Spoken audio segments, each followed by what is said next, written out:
This is Andrew Connors, director of the Albuquerque Museum. Today we're going to talk about an exhibition at the Albuquerque Museum called Dreams Unreal, the Genesis of the Psychedelic Rock Poster. The exhibition is drawn from a collection of almost 300 images donated in 2015 by Dr. James Gunn. It highlights some of the most interesting and most dynamic of aesthetic creations from the 1960s and early 1970s that are known in the United States. The posters were created by a broad variety of artists, some graphic designers, some technical printers, some individuals that wouldn't even self-identify as artists. And these images have an astonishing array of aesthetics. Some of them are almost impossible to read, and there are many people that wonder, why would you create a poster which is supposed to communicate information directly and clearly? Why would you create a poster that is impossible to read? Well, one of my conclusions is that it draws people in. The more difficult an image is to understand and to coax the content from, the more time you're going to spend with that image. And this first image, created by an anonymous artist, a collective of artists called San Andreas Fault. Again, so many jokes were pointed at Bay Area, at California, at the 1960s. Here, the artist identified as one of the great geologic potential disaster zones in the United States. They called themselves San Andreas Fault, and in this poster from 1969, they were advertising a concert at the Winterland Ballroom, a concert by groups such as Moby Grape, The Other Half, Jerry Abrams, The Headlights, It's a Beautiful Day, Tim Hardin. So these are not necessarily groups that many of us would know today. And yet the poster transcends that moment of the concert and really brings us into an aesthetic realm that had never really been explored before. Here, the red and the blue, these colors, very close to each other in saturation, really create a positive and negative that pops backwards and forwards. The text is very much integrated into the design itself. The format of the poster, being horizontal, is non-traditional. And this is a perfect example to begin with, entering into the world of the psychedelic rock poster. Most of these images were created in the Bay Area, or at least in Northern California. And yet they also advertise concerts that were held in New York City and in Denver and other places where the concert entrepreneurs brought their talents. The next is a perfect example of a poster that sort of starts with a portrait of the artist. This wonderful poster designed by Bonnie Maclean advertised a concert in 1967 featuring Martha and the Vandellas. And you can see a sort of stylized representation of Martha and the Vandellas there in the images. But in this timeless image, they become the three graces. They become three classical figures. They become one face turning in three different directions. There's so much subtlety in the way that Bonnie Maclean incorporated subject matter, stylized text, and mere decorative elements. It's typical of the high point of this artistic creativity.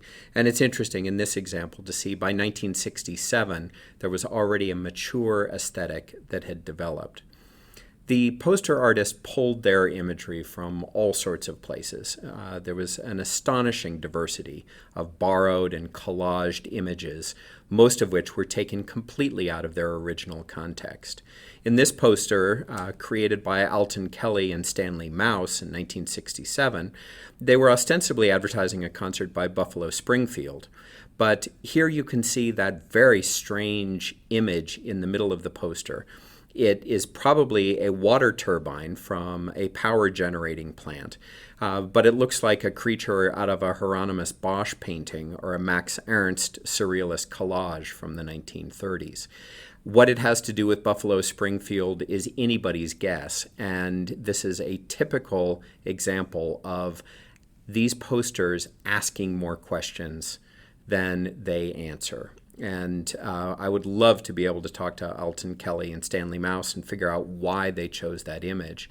The fact that they cast it in yellow and then had the bands in these diagonal stripes of orange and yellow doesn't make it make any more sense anyway. And then the text down at the bottom, that's again supposed to be advertising the event venue, the date, the time, the price, is also very difficult to read.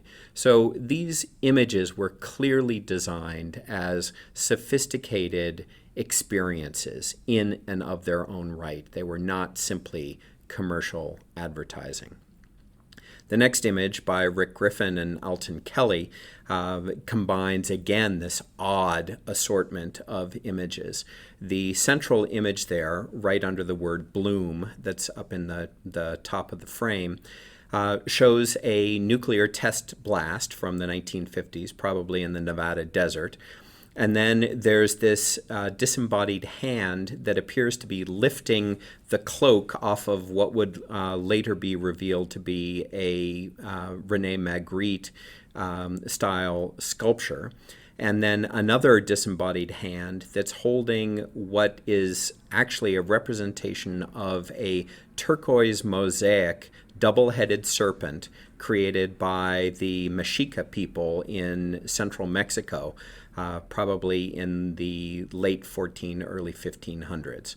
So what all of these images have to do with each other is anybody's guess. And then here we see the classic Rick Griffin sort of pointy, prickly frames around that central image that contain the two sides of the list of the concert. This would have been an unbelievable concert in 1968, which combined The Who, James Cotton, The Grateful Dead, etc. I mean, I can't imagine having The Who and The Grateful Dead in one concert, but then also pairing them with such an unexpected and different style of music as that typified by the blues harmonica musician James Cotton. It must have been an incredible mashup of skills. What I also love learning about from these posters is just how eclectic people's willingness to listen to music was.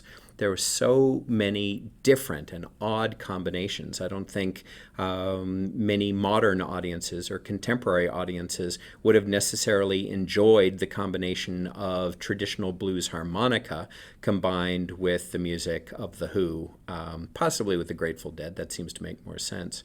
But James Cotton being added to this nighttime billing from August 13th through the 25th of 1968 really adds his skills. He first recorded in Memphis for Sun Records in the early 1950s, and then he was later recruited to perform with Muddy Waters in Chicago later on. So James Cotton had an incredibly successful career in his own right, but it's astonishing to think that some of the earlier mainstream concerts that he performed at were with bands including The Who and the Grateful Dead.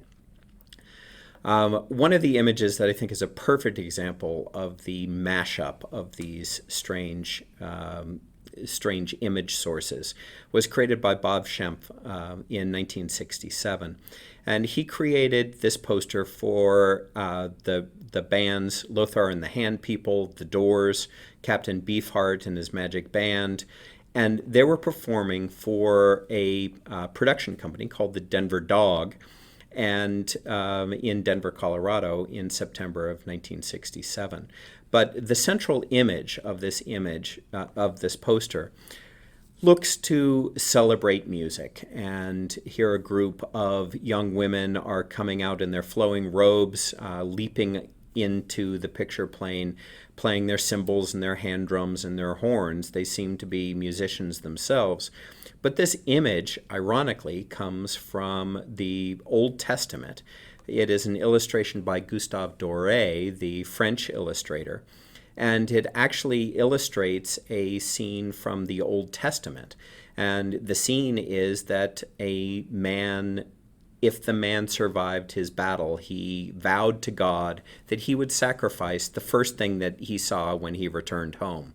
So what was the first thing that he saw when he returned home was his daughter coming out to greet him with all of her friends playing music, saying, "Yippee, Daddy's home." and he had to fulfill his promise to God, and so he sacrificed her. What does that have to do with rock music in 1967? I have no idea, but it's a perfect image taken completely out of context.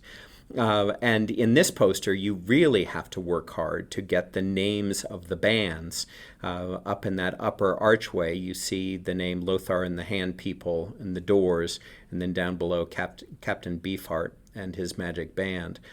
But the bands clearly are secondary to the decorative motif here. I also love being here at the Albuquerque Museum that there are so many of these posters that celebrate the Doors. Because Jim Morrison, the lead singer for the Doors, lived in Albuquerque, New Mexico, between the ages of 12 and 14. And it was here that he probably got his first taste for Native American jewelry. And he was very well known for wearing a massive silver concha belt for the last concerts in the last couple of years of his life. So Jim Morrison has a direct connection to Albuquerque, New Mexico. And I particularly love this poster because it's advertising a concert in Denver, Colorado, my hometown. So lots of connections in all of these images. And there's such diversity in these posters that people can always find some personal connection. This last poster is a printed card. It shows the entire sheet as it would have come out of the offset lithographic press in the Bay Area. And in the lower right-hand corner is a full-size poster. And then surrounding it are the posters, which were usually printed at the same print run. But in this case, Robert Fried, Alton Kelley, Victor Moscoso, Stanley Mouse, all of the artists that collaborated on this one poster, decided to create a rainbow roll in the lithographic print, which means that the top of the poster has a very different background color than the bottom of the poster, and it modulates through several different colors through the range of it, which means that none of the postcards that were printed in the margins are identical. Each one of them has their own personality. So this is one of the reasons why there is such a variety in some of the postcards that people have collected from this time period, because the postcards really were printed as sort of an offset to the central poster image. This is a much later poster from 1975, and by the time we got to the mid-1970s, a lot of these the postcards were no longer sent out. The posters had become mass-produced and really were a item of commerce in and of themselves. They were not necessarily produced just to advertise the concerts themselves. They were produced as a product that could be sold to help benefit the concert promoters. Some of these posters developed an image that became iconic for the artists. This example, designed by David Bird for the Jimi Hendrix Experience performing at the Fillmore East in 1968, is a perfect example. It's a stylized image of Jimi Hendrix with his beautiful hair becoming a stylized pattern with his background singers looming in the distance. But this image of Hendrix became so typical for Hendrix that it was incorporated into a variety of later posters that advertised Hendrix Experience. Certainly Hendrix, in his very, very short career, became iconic in the United States and around the world. And the Albuquerque Museum was fortunate enough to be able to acquire the shirt that he wore at his June 19th, 1970 concert. That was not even 3 months before Jimi Hendrix ultimately died on September 18th of 1970. This shirt he wore for his double concerts at the Albuquerque Civic Auditorium. He played one concert early in the evening and one later in the evening. And the Albuquerque Civic Auditorium no longer exists, but it was a spectacular cast concrete structure. And the shirt itself is so iconic and so typical of the style of fashion that Jimi Hendrix wore. Others of the posters advertise groups that have basically disappeared off the face of the earth. And the entire tradition of poster making basically can be charted to this image, designed by Michael Ferguson and George Hunter, who were two members of a group that now most people don't know anything about called the Charlatans. The Charlatans were founded in 1967, and Ferguson and Hunter were two of the lead performers. Ferguson playing keyboards and Hunter doing all kinds of electronic sounds. Hunter really was not a musician, but he was so enamored with the idea of psychedelic music and rock music that he taught himself to play electronic instruments and basically play a tape recorder and tape machine so that he could contribute to this group. Hunter was trained as an architect, and so he had hand skills, and those hand skills were used to create the lettering in this poster. In 1965, it's usually referred to, the poster is, as the seed, because it's the seed of the entire genesis of the psychedelic rock poster movement. It was created for a series of summer concerts, which were housed in Virginia City, Nevada, at the Red Dog Saloon. And this group that they self-identified as the Amazing Charlatans was basically the house band for the Red Dog Saloon. When they came back after their summer adventures in Virginia City, Nevada, they came back to the Bay Area, they decided to basically start producing regular concerts. And Chet Helms became their producer. Chet Helms was one of the commune members and in the group called Family Dog, and he opened an organization called Family Dog Productions to promote concerts. So this next series of 3 posters for the Charlatans were designed by Rick Griffin and Robert Freed. And in 3 different concerts spread over 3 months, you see these 3 very different posters, each focusing on a photograph of band members. But the name of the band, the Charlatans, only appears when all 3 posters are put next to each other. So it's sort of a conceptual product that each one of the posters is part of a summer-long series of this visual presentation. Well, Family Dog Productions became very significant, and the Family Dog producer, Chet Helms, hired Wes Wilson to develop a logo for Family Dog Productions. And here on this poster, ostensibly advertising a Grateful Dead concert at the Avalon Ballroom in 1966, we can see that Wes Wilson logo with the characteristic sort of stylized image of a Native American man wearing a silk top hat, smoking a cigarette, or what we might call a cigarette in polite society. And you can see that Family Dog Productions, the words are incorporated into the framing of that image of the Native American man. Family Dog had so many different interesting ways of presenting their experiences. And the logo for Family Dog Productions usually included the caption, "May the baby Jesus shut your mouth and open your eyes." The idea being be open to whatever experience may befall you as you come to this concert, and just shut your mouth and don't complain, but be open to new experiences. How typical for this period of the 1960s. Wes Wilson became one of the most important of the designers of posters, and this next poster advertising the Byrds, Moby Grape, Andrew Staples of the Staples Singers at the Winterland Ballroom in 1967 is a perfect example of his combination of stylized imagery and equally stylized text. The Byrds here were the lead act for the concert, and the name of the band is repeated 3 times up above, and then it's even reflected in the stylized image of the Byrds.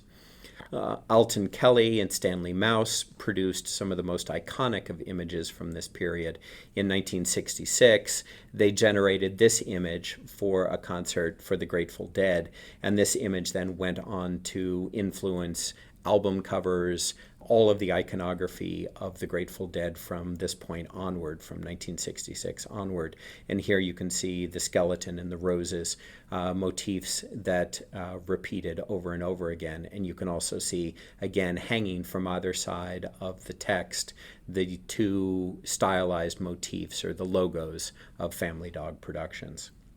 Victor Moscoso, an immigrant from Spain, moved to California and brought an entirely different sense of aesthetics.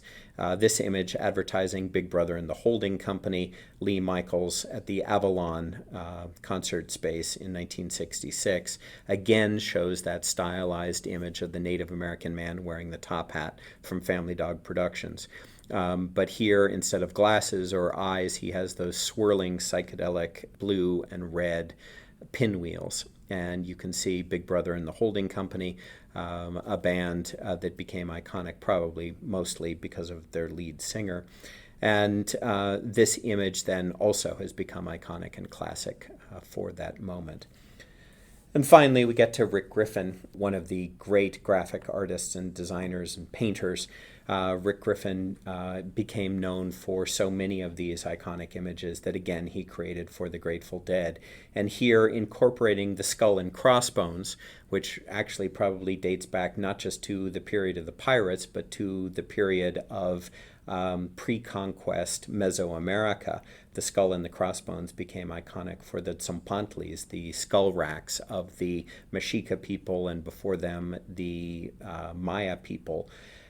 So here, incorporating all of these typically indigenous icons, and then at the top of this poster, including the sun disk of ancient Egypt with the wings and the double-headed cobra flanking the sun disk. Again, an incredible mashup of images that became just so representative of life in the 1960s, where civilization was open to different experiences, was open to the world of culture, was open to combining ancient history with contemporary reality. And so this image from 1969 for me just symbolizes a period when in the United States, for young people, anything was possible. There were options to recreate a world knowing what had come before, not necessarily knowing what was coming into the future, but being firmly rooted in the reality of our present and the experiences of our present space.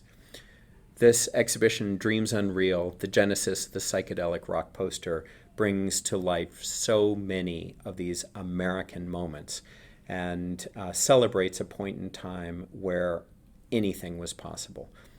And I hope that you'll have an opportunity to explore more of these images either through the website or by coming to see them here at the Albuquerque Museum. Thanks so much. I'm Andrew Connors, Director of the Albuquerque Museum.